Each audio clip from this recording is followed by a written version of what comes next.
Yeah, big up yourself. And I say, may I ask people, are you ready? Are you ready for this?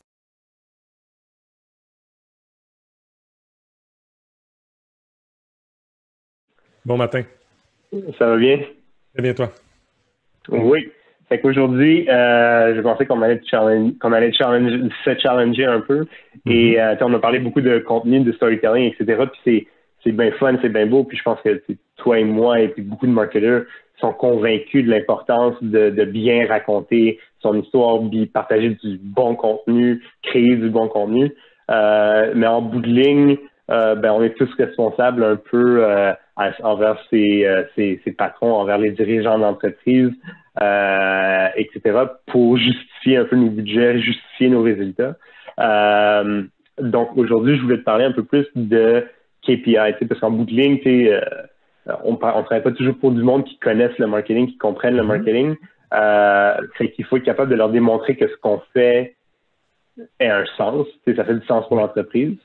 Donc, je pensais que ce serait fun de pouvoir parler un peu de KPI, de métriques qu'on devrait regarder quand on est en marketing de contenu, je veux dire. Oui. Pour justifier nos budgets, justifier nos résultats, etc. Oui, bien, c'est un des enjeux, puis c'est une bonne discussion à avoir, parce que c'est un des enjeux des fois qui est difficile à attacher, parce que c'est le contenu peut être vu comme une tactique un peu soft, mais en réalité, c'est très stratégique. Puis ça vient influencer beaucoup d'éléments qu'on mesure déjà. Alors, des fois, on a tendance à se dire peut-être que ça va nous prendre des indicateurs de performance différents, mais en réalité, ce qu'il va peut-être falloir regarder aussi, c'est l'influence que le contenu aura sur des indicateurs existants. C'est beaucoup à ce niveau-là.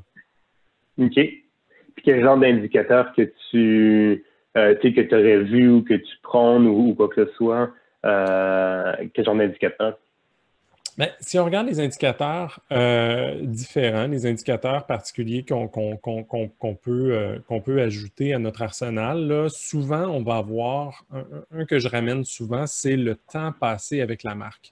Donc, ce qu'on va vouloir faire, c'est mesurer une espèce de temps total qu'une personne, qu'un lead, qu'un prospect ou autre aura passé avec la marque. Donc, si on fait, par exemple, des articles de blog, si on fait des white papers, si on fait de la vidéo, ce qu'on va vouloir essayer de mesurer le plus possible, c'est combien de temps cette personne-là a passé avec la marque, combien de touches elle a eu avec la marque, parce que ça va devenir immanquablement un indicateur du niveau de confiance et de la qualité de ce qu'on a fait. Parce que si la personne regarde une vidéo complète ou regarde une démo ou regarde un élément de vente qui peut l'aider dans son processus d'achat, ultimement, ça veut dire qu'elle a développé un certain biais qui est peut-être un peu plus positif que par rapport à un autre fournisseur, si on se distingue sur cette façon-là. Donc, ce qu'on va vouloir mesurer, c'est le temps passé avec la marque. Mais par contre, le temps passé avec la marque ne génère pas directement du revenu. Fait que ce qu'on va vouloir aussi faire, c'est voir l'influence qu'on peut avoir sur des indicateurs existants. Comme par exemple, si on reste un peu dans le secteur B2B, là, la vélocité du pipeline, donc la vitesse à laquelle les leads avancent. Peut-être qu'à certains stages dans le pipeline, on a toujours un temps un peu plus long que prévu ou qu'on aimerait et qu'on voudrait accélérer. Bien, le contenu peut venir aider à ce moment-là à délier soit une crainte soit à rassurer le lead, soit à informer le lead ou à l'éduquer sur quelque chose qui fait en sorte qu'il va pouvoir passer au stade suivant.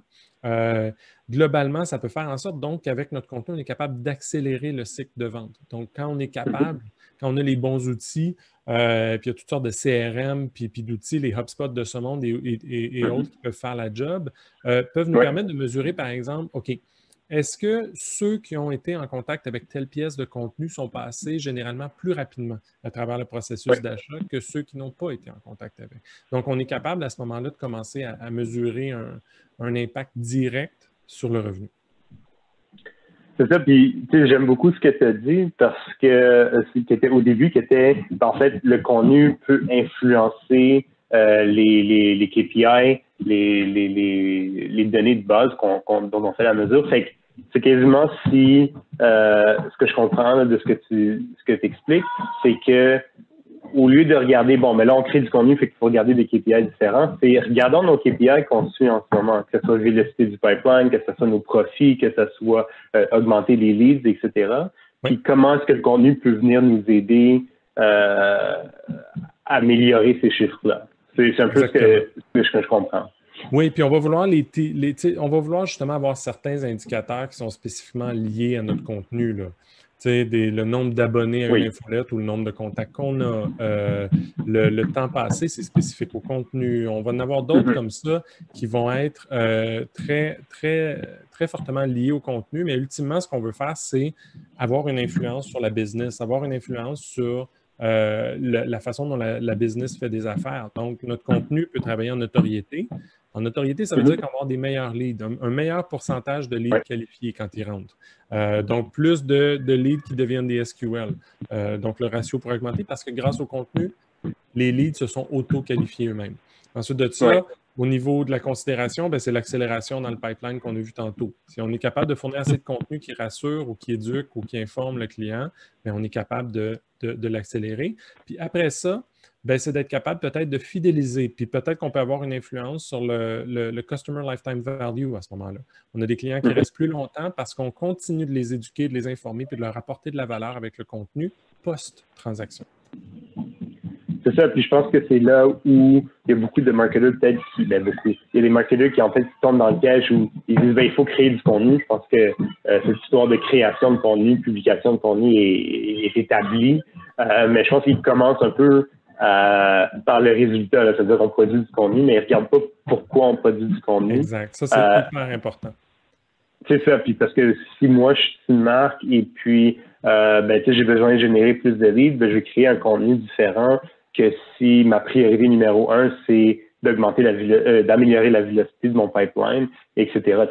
Chaque marque a des objectifs différents. C'est sûr qu'il y en a qui vont se rapprocher. Si on augmente la vélocité du pipeline, c'est peut-être qu'il va falloir aussi créer du top-line content aussi. C'est sûr qu'après, il y a des types de contenus qui vont se rapprocher, mais l'étape numéro 1, c'est de se dire, c'est quoi ma priorité?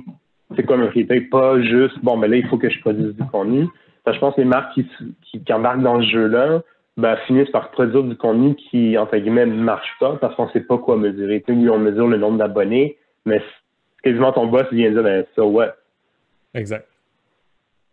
C'est ça, fait que là, tandis que si tu es capable de dire, on s'est dit qu'il fallait qu'on augmente le nombre de leads, on sait que là, une des façons dont on fait ça, c'est augmenter le nombre d'abonnés à l'infolette parce qu'on sait qu'il y a une conversion de X d'un abonné vers un lead, par exemple. C'est que ça devient un peu le KPI, si on veut, à suivre, qui est le nombre de leads. Puis après, on commence qu'on découle ça en contenu, finalement. C'est ça, exactement ça. C'est de s'assurer qu'on produit du contenu qui sert à quelque chose. Cool. Short and sweet. Parfait. Merci beaucoup, Alexandre. Passe une excellente journée. Toi aussi, merci. Merci, bye.